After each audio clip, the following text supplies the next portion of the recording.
Hi friends, welcome back. இன்னைக்கு கும்பகோணம் ஸ்டைலில் கடப்பா எப்படி செய்கிறதுன்னு பார்க்கலாம். அதுக்கு முன்னாடி நீங்கள் நம்ம சேனல் இன்னும் சப்ஸ்கிரைப் பண்ணலன்னா கீழே இருக்கிற சப்ஸ்கிரைப் பட்டன் கிளிக் பண்ணிக்கோங்க. பக்கத்தில் இருக்கிற பெல் ஐக்கான் கிளிக் பண்ணி ஆல்ங்கிற ஆப்ஷன் செலக்ட் பண்ணிக்கோங்க. ஸோ நான் போடுற வீடியோஸ் உங்களுக்கு நோட்டிஃபிகேஷனாக வரும். இது வந்து இட்லி தோசைக்கு ஒரு சூப்பரான காம்பினேஷனாக இருக்கும். இது செய்யறதுக்கு ஃபஸ்ட்டு ஒரு மசாலா அரைச்சி எடுத்துக்கலாம்.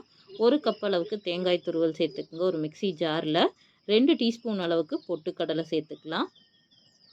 1 டீஸ்பூன் சோம்பு, 1/2 டீஸ்பூன் கசகசா, 1 பீஸ் இஞ்சி, 2 பல் பூண்டு, 2 பச்சை மிளகாய். உங்கள் காரத்துக்கு தகுந்த மாதிரி கூட்டவோ குறைக்கவோ செஞ்சுக்கலாம். இதை ஸ்மூத்தாக அரைச்சி எடுத்து வச்சுக்கோங்க. இப்போ ஒரு பேன் வச்சுக்கலாம். அதில் ஒரு 3 டீஸ்பூன் அளவுக்கு கடலெண்ணெய் இல்லைன்னா நல்லெண்ணெய் எது வேணாலும் நீங்கள் சேர்த்துக்குங்க. எண்ணெய் நல்லா காஞ்சதுக்கப்புறமா கடுகு சேர்த்துக்கலாம். கடுகு பொரிஞ்சதுக்கப்புறமா ஒரு பிரிஞ்சி இலை, ஒரு பட்டை, 2 கிராம்பு சேர்த்துக்குங்க. ஒரு பெரிய வெங்காயம், ஒரு கொத்து கருவேப்பிலை, ஒரு பச்சை மிளகாய் சேர்த்து நல்லா வதக்கி விட்டுடலாம்.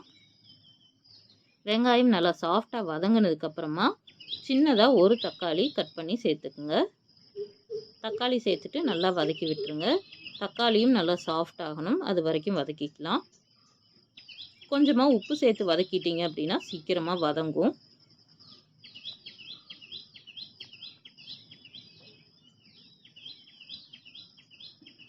இது நல்லா வதங்கினதுக்கப்புறமா இதில் வந்து 4 உருளைக்கிழங்கு நான் வேக வச்சு தோல் உரித்து வச்சுருக்கேன். அதை மசிச்சுட்டு சேர்த்துக்கலாம்.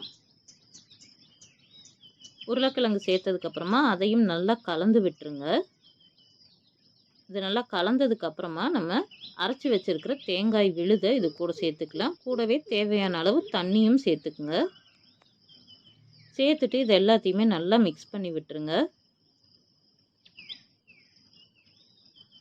இப்போ இதுக்கு தேவையான அளவு உப்பும் சேர்த்துக்கலாம். சேர்த்துட்டு நல்லா கலந்து விட்டு இதை வந்து கொதிக்க விட்டுடலாம்.